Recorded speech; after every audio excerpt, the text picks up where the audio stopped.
ಎರಡನೇ ತರಗತಿ ಸರ್ವ ಕನ್ನಡ ಪಠ್ಯ ಪುಸ್ತಕದ ಎಲ್ಲ ಪದ್ಯ ಮತ್ತು ಪಾಠಗಳ ಪ್ರಶ್ನೋತ್ತರಗಳನ್ನ ಈ ಒಂದು ವಿಡಿಯೋ ಮುಖಾಂತರ ತಿಳಿಸ್ಕೊಡ್ತಾ ಇದೀನಿ. ಮೊದಲನೇ ನೋಡಿ, ಆನೆ ಬಂದಿತ್ತು ಪದ್ಯದ ಪ್ರಶ್ನೋತ್ತರಗಳನ್ನು ನೋಡೋಣ. ಆನೆ ಯಾವ ದಿನದಂದು ಮನೆಗೆ ಬಂದಿತ್ತು? ಹಬ್ಬದ ದಿನ. ಯಾರ ಮನೆಗೆ ಆನೆ ಬಂದಿತ್ತು? ಸುಬ್ಬನ ಮನೆಗೆ. ಆನೆಗೆ ಅಮ್ಮ ಏನನ್ನು ಕೊಟ್ಟಳು? ಬೆಲ್ಲದ ಉಂಡೆ. ಆನೆಯ ಕಾಲಿಗೆ ಏನನ್ನು ಕಟ್ಟಲಾಗಿತ್ತು? ಗೆಜ್ಜೆ. ಆನೆಯು ಹೇಗೆ ಜಳಕ ಮಾಡಿತ್ತು? ಸೊಂಡಿಲು ಬಡಿದು. ಆನೆಯು ಹೇಗೆ ಸಲಾಮು ಮಾಡಿತ್ತು? ಸೊಂಡಿಲು ಎತ್ತಿ. ಆನೆಯು ಮಕ್ಕಳನ್ನು ಕರೆದುಕೊಂಡು ಎಲ್ಲಿಗೆ ಹೊರಟಿತ್ತು? ಸವಾರಿ ಹೊರಟಿತ್ತು. ಈ ಪ್ರಶ್ನೆಗಳನ್ನ ಹೇಳಿ ಕೇಳುವಂತಹ ಪ್ರಶ್ನೆಗಳು, ಅಂದ್ರೆ ಓರಲ್ ಆಗಿ.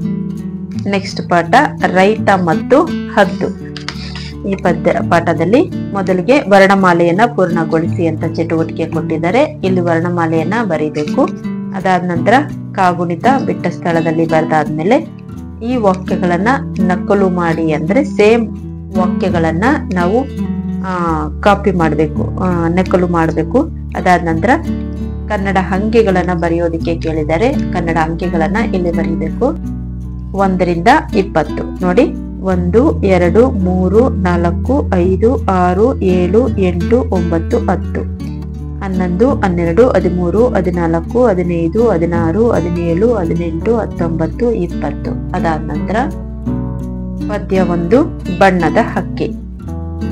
ಗಿಳಿ.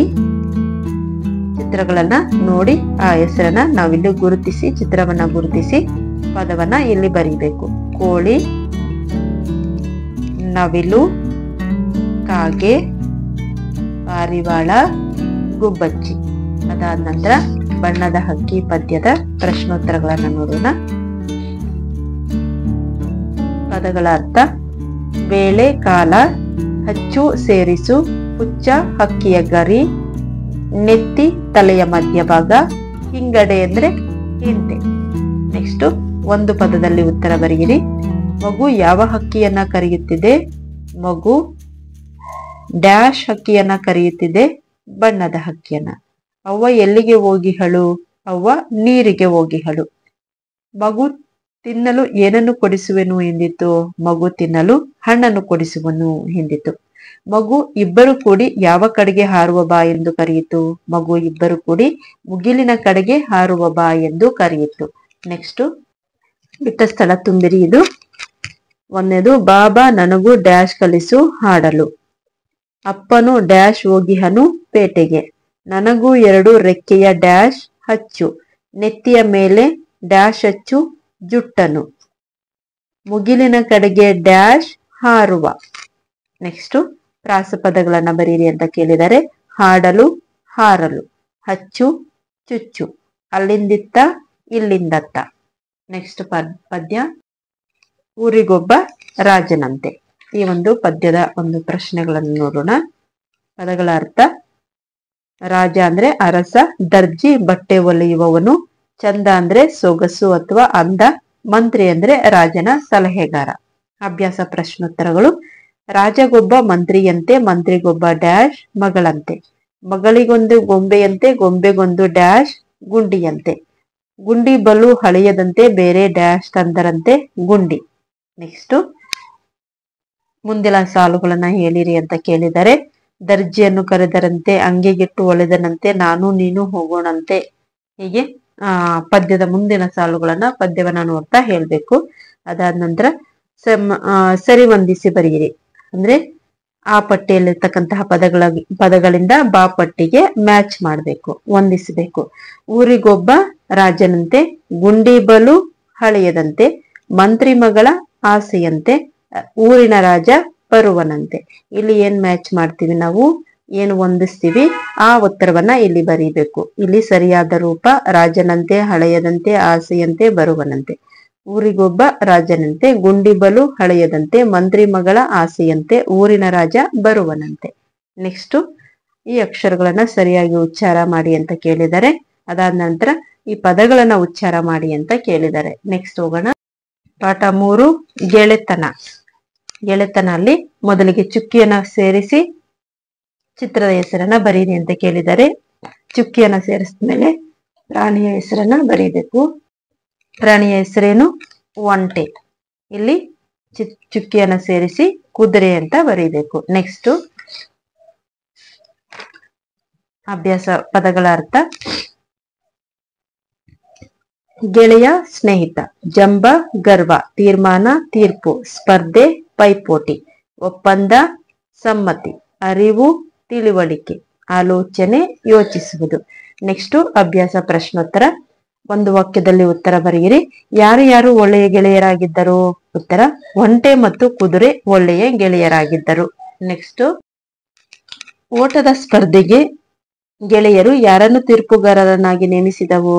ಉತ್ತರ: ಓಟದ ಸ್ಪರ್ಧೆಗೆ ಗೆಳೆಯರು ಆನೆಯನ್ನು ತೀರ್ಪುಗಾರರನ್ನಾಗಿ ನೇಮಿಸಿದವು. ಓಟದ ಸ್ಪರ್ಧೆಯಲ್ಲಿ ಮೊದಲ ಸಲ ಯಾರು ಬೇಗ ಗುರಿ ಮುಟ್ಟಿದರು? ಓಟದ ಸ್ಪರ್ಧೆಯಲ್ಲಿ ಮೊದಲ ಸಲ ಕುದುರೆ ಬೇಗ ಗುರಿ ಮುಟ್ಟಿತು.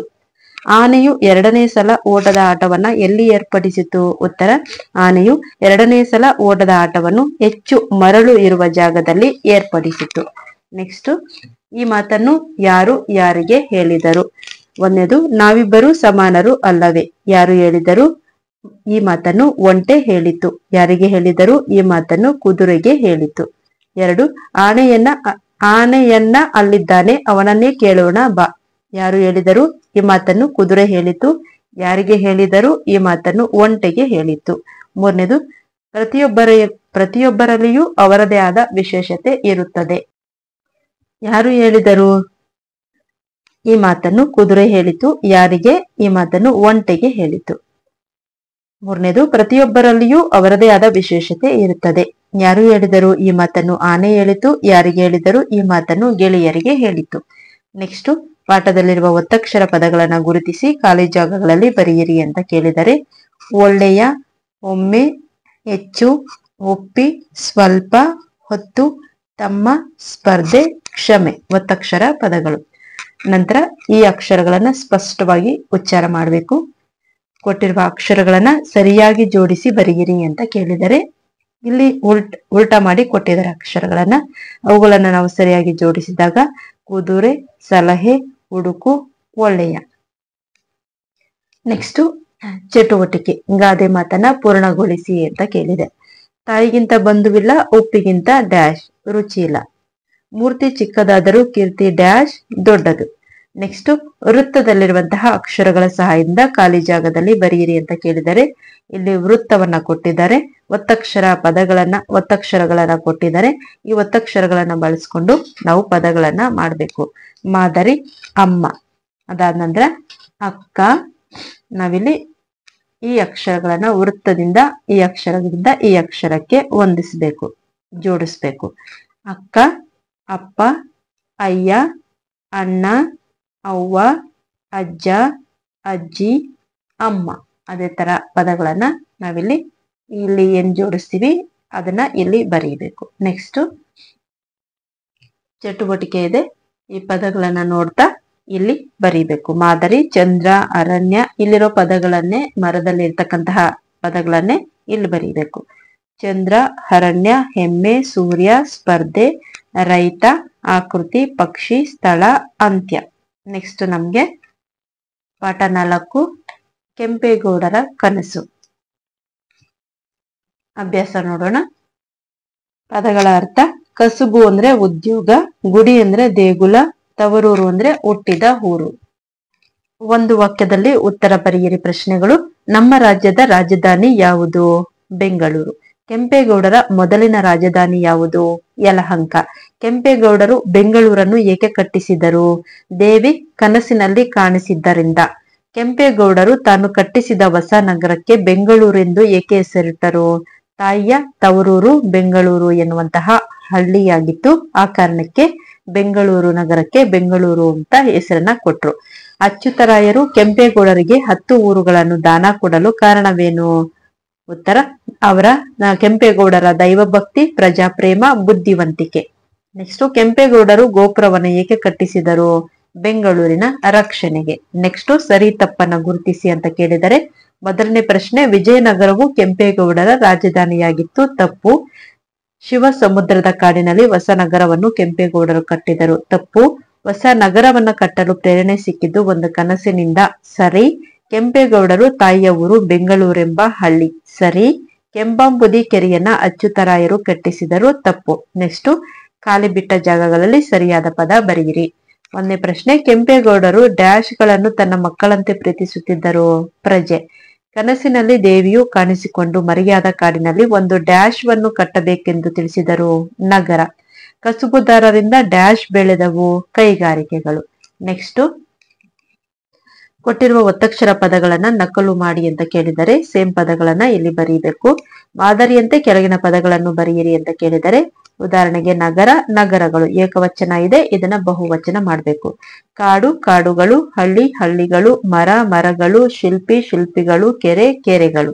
ನೆಕ್ಸ್ಟ್, ಇಲ್ಲೊಂದು ಚಟುವಟಿಕೆ ಕೊಟ್ಟಿದ್ದಾರೆ. ಚೌಕದಲ್ಲಿರುವಂತಹ ಅಕ್ಷರಗಳನ್ನ ಆಯ್ಕೆ ಮಾಡಿ ಒತ್ತಕ್ಷರ ಪದಗಳನ್ನ ಮಾಡಿ ಅಂತ ಕೇಳಿದರೆ, ನಾನಿಲ್ಲಿ ಪದಗಳನ್ನ ಮಾಡಿದ್ದೀನಿ. ಹಳ್ಳಿ, ಅಚ್ಯುತ, ಮಂತ್ರಿ, ಶಿಲ್ಪಿ, ಹಗ್ಗ, ಸುದ್ದಿ, ಮಗ್ಗ, ಹಗ್ಗ. ನೆಕ್ಸ್ಟ್ ಪೇಜ್ ಅಲ್ಲಿ ವಾಕ್ಯಗಳನ್ನ ಗುಂಡಾಗಿ ನಕಲು ಮಾಡಿ ಅಂತ ಕೊಟ್ಟಿದ್ದಾರೆ. ಕಾಡಿನ ಉತ್ತರಕ್ಕೆ ತುಸು ದೂರದಲ್ಲಿ ಒಂದು ಚಿಕ್ಕ ಹಳ್ಳಿ ಇತ್ತು ಅಂತ ಕೇಳಿದ್ದಾರೆ. ಈ ರೀತಿ ಸೇಮ್ ವಾಕ್ಯಗಳನ್ನೇ ನೀವಿಲ್ಲಿ ಬರೀಬೇಕು. ಹಳ್ಳಿಗಳ ನಡುವಿದ್ದ ಕಾಡಿನಲ್ಲಿ ಬೆಂಗಳೂರು ಹುಟ್ಟಿತು. ಪ್ರಜೆಗಳನ್ನ ತನ್ನ ಮಕ್ಕಳಂತೆ ಪ್ರೀತಿಸುತ್ತಿದ್ದರು. ಮತ್ತೆ ಮತ್ತೆ ಅದೇ ಕನಸು ಬಿದ್ದಿತ್ತು. ಕೆಂಪೇಗೌಡರು ಹೊಸ ನಗರವನ್ನ ಕಟ್ಟಿಸಿದರು. ದೈವಭಕ್ತಿ, ಪ್ರಜಾಪ್ರೇಮ, ಬುದ್ಧಿವಂತಿಕೆ ಇವನ್ನು ಅಚ್ಯುತರಾಯರು ಮೆಚ್ಚಿದರು. ಇಲ್ಲಿ ಸೇಮ್ ಒಂದು ಉತ್ತರವನ್ನ ನೀವಿಲ್ಲಿ ಬರೀಬೇಕು. ನೆಕ್ಸ್ಟ್ ಪದ್ಯ ಪಾಠ 5 ಹಳ್ಳಿಯ ದಾರಿಯ ಬದಿಯಲ್ಲಿ. ಇಲ್ಲಿ ಒಂದು ಚಟುವಟಿಕೆ ಕೊಟ್ಟಿದ್ದಾರೆ. ಪಾಠ ಪೂರ್ವ ಚಟುವಟಿಕೆ ಏನಂದ್ರೆ, ವಸ್ತುಗಳನ್ನ ಗುರುತಿಸಿ ಕೆಳಗೆ ಖಾಲಿ ಕೊಟ್ಟಿರುವಂತಹ ಜಾಗದಲ್ಲಿ ಬರೀರಿ ಅಂತ ಕೇಳಿದ್ದಾರೆ. ಇಲ್ಲಿ ಯಾವ್ಯಾವ ವಸ್ತುಗಳಿದಾವೆ? ಮೇಜು, ಚೆಂಡು, ಲೋಟ, ಪುಸ್ತಕ, ಬಕೆಟ್, ಲೇಖನಿ, ಛತ್ರಿ, ಗಡಿಯಾರ. ಅವುಗಳನ್ನೇ ನಾವಿಲ್ಲಿ ಬರೀಬೇಕು. ಚೆಂಡು ಅಂತ ಒಂದು ಮಾದರಿ ಕೊಟ್ಟಿದ್ದಾರೆ. ಅದೇ ತರ ಪುಸ್ತಕ, ಗಡಿಯಾರ, ಲೇಖನಿ, ಛತ್ರಿ, ಕುರ್ಚಿ, ಲೋಟ, ಬಕೆಟ್. ನೆಕ್ಸ್ಟ್ ಪದಗಳ ಅರ್ಥ. ಬದಿ, ಪಕ್ಕ. ತನ್ನೆರಳು, ತಂಪಾದ ನೆರಳು. ಕಮ್ಮಿನ ಸುಗಂಧ, ಪರಿಮಳ, ಸುವಾಸನೆ. ಉಸಿರು, ಪ್ರಾಣ. ಇಳೆ, ಭೂಮಿ. ನೆಕ್ಸ್ಟ್ ಅಭ್ಯಾಸ ಪ್ರಶ್ನೆಗಳನ್ನ ನೋಡಿ. ಹಳ್ಳಿಯ ದಾರಿಯ ಬದಿಯಲ್ಲಿ ಏನಿತ್ತು? ಮಾವಿನ ಮರ. ಹಕ್ಕಿಗಳು ಗೂಡನ್ನು ಎಲ್ಲಿ ಕಟ್ಟಿದವು? ಮಾವಿನ ಮರದಲ್ಲಿ. ಹಕ್ಕಿಯ ಮರಿಗಳು ಏನೆಂದು ಹಾಡಿದವು? ಚೂ ಚೂ ಎಂದು. ಜನರ ಮನವನ್ನು ಯಾವುದು ಸೆಳೆದಿತ್ತು? ಕಂಪಿನ ಪರಿಮಳ ಅಥವಾ ಪರಿಮಳ. ನೆಕ್ಸ್ಟ್ ಖಾಲಿ ಜಾಗವನ್ನ ತುಂಬಿರಿ. ಒಂದನೇ ಪ್ರಶ್ನೆ, ಹಲವು ಕೊಂಬೆಗಳನ್ನು ಡ್ಯಾಶ್ ತನ್ನೆಲನ್ನು ಹರಡಿತ್ತು. ಚಾಚಿ. ಬಾಯಲ್ಲಿ ಡ್ಯಾಶ್ ತಂದಿತ್ತು. ನೀರನ್ನು. ಮರವೊಂದಾದರೂ ಡ್ಯಾಶ್ 100 ಉಪಕಾರವು. ಶುದ್ಧ ಡ್ಯಾಶ್ ನಂದನವೇ ಇಳೆ, ಗಾಳಿ, ಮಳೆ. ನೆಕ್ಸ್ಟ್ ಕೊಟ್ಟಿರುವ ಪದಗಳಿಗೆ ಪ್ರಾಸಪದ ಬರೆಯಿರಿ ಅಂತ ಕೇಳಿದರೆ, ಮರವಿತ್ತು, ಹರಡಿತ್ತು, ಹಾಡಿತ್ತು, ತಂದಿತ್ತು, ಸೆಳೆದಿತ್ತು, ತೋರಿತ್ತು, ತಾಕತ್ತು, ಹೊತ್ತು. ನೆಕ್ಸ್ಟ್ ಪದ್ಯವನ್ನ ಗುಂಪಿನಲ್ಲಿ ಹಾಡಿ ಹಾಗೆ ಇಷ್ಟವಾದಂತಹ ಮರಗಳ ಚಿತ್ರಗಳನ್ನ ಅಂಟಿಸಿ ಅನ್ನೋ ಚಟುವಟಿಕೆ ಕೊಟ್ಟಿದ್ದಾರೆ. ನೆಕ್ಸ್ಟ್ ಪಾಠ 6 ಸಂತೆ. ಪಾಠ ಪೂರ್ವ ಚಟುವಟಿಕೆ. ನಿಮ್ಮ ಮನೆಯಲ್ಲಿ ಬಳಸುವ ವಸ್ತುಗಳ ಹೆಸರುಗಳನ್ನ ಬರೆಯಿರಿ ಅಂತ ಕೇಳಿದರೆ, ನಾವು ಮನೆಯಲ್ಲಿ ಯಾವ ವಸ್ತುಗಳನ್ನ ಬಳಸ್ತೀವೋ ಅವುಗಳನ್ನ ಇಲ್ಲಿ ಬರೀಬೇಕು. ನಾನು ಇಲ್ಲಿ ಬರೆದಿರೋದು ಪಾತ್ರೆಗಳು, ಮೇಜು, ಕುರ್ಚಿ, ಗಡಿಯಾರ, ಹಾಸಿಗೆ, ದಿಂಬು, ದೂರದರ್ಶನ, ಗ್ಯಾಸ್ ಸ್ಟವ್, ಒಲೆ, ತವೆ, ಮಸಾಲೆ ಡಬ್ಬ, ಸೌಟು. ನೆಕ್ಸ್ಟ್ ನಿಮಗೆ ತಿಳಿದಿರುವ ಹೂವುಗಳ ಹೆಸರುಗಳನ್ನ ಪಟ್ಟಿ ಮಾಡಿ ಅಂತ ಕೇಳಿದರೆ, ಗುಲಾಬಿ, ಮಲ್ಲಿಗೆ, ಸಂಪಿಗೆ, ದಾಸವಾಳ, ಚೆಂಡು ಹೂ, ಸೂರ್ಯಕಾಂತಿ, ಕಮಲ, ಸೇವಂತಿಗೆ, ನಿತ್ಯ ಪುಷ್ಪ, ಕಣಿಗಲು, ಕಾಕಡ, ಕನಕಾಂಬರ. ನೆಕ್ಸ್ಟ್ ಪದಗಳ ಅರ್ಥ. ಖುಷಿ ಅರ್ಥ ಹಿಗ್ಗು. ಪದಾರ್ಥ ವಸ್ತು, ರಾಶಿ, ಗುಂಪು, ರಿಪೇರಿ, ಸರಿಪಡಿಸುವಿಕೆ, ಸಲಕರಣೆ, ಉಪಕರಣ, ದಿನಸಿ, ಧಾನ್ಯ ಅಥವಾ ದವಸ, ಬದಿ, ಪಕ್ಕ ಅಥವಾ ಮಗ್ಗಲು. ನೆಕ್ಸ್ಟ್ ಅಭ್ಯಾಸ ಪ್ರಶ್ನೋತ್ತರಗಳು. ಒಂದನೇ ಪ್ರಶ್ನೆ, ಗೆಳೆಯರೆಲ್ಲ ಕೂಡಿ ಎಲ್ಲಿಗೆ ಹೋದರು? ಸಂತೆಗೆ. ಸಂತೆಯಲ್ಲಿ ಏನನ್ನು ರಿಪೇರಿ ಮಾಡುತ್ತಿದ್ದರು? ಕೊಡೆ ಮತ್ತು ಬೀಗ. ಸಂತೆಯಲ್ಲಿ ಯಾವ ಆಟ ಆಡುತ್ತಿದ್ದರು? ಹಗಲು ವೇಷ. ಮಕ್ಕಳು ಬಾಳೆಹಣ್ಣಿನ ಸಿಪ್ಪೆಯನ್ನ ಎಲ್ಲಿ ಹಾಕಿದರು? ಕಸದ ತೊಟ್ಟಿಯಲ್ಲಿ. ನೆಕ್ಸ್ಟ್ ಈ ಮಾತನ್ನು ಯಾರು ಯಾರಿಗೆ ಹೇಳಿದರು? ಅವಸರದಿಂದ ಚದುರಿ ಹೋಗಬೇಡಿ. ಯಾರು ಹೇಳಿದರು? ಅನಿತಾಳ ಚಿಕ್ಕಪ್ಪ. ಯಾರಿಗೆ ಹೇಳಿದರು? ಮಕ್ಕಳಿಗೆ. ಎರಡನೇದು, ಅಲ್ಲಿ ನೋಡಿ ಗಮಗಮಿಸುವ ಹೂಗಳು. ಯಾರು ಹೇಳಿದರು? ಅನಿತಾ. ಯಾರಿಗೆ ಹೇಳಿದರು? ಚಿಕ್ಕಪ್ಪನಿಗೆ.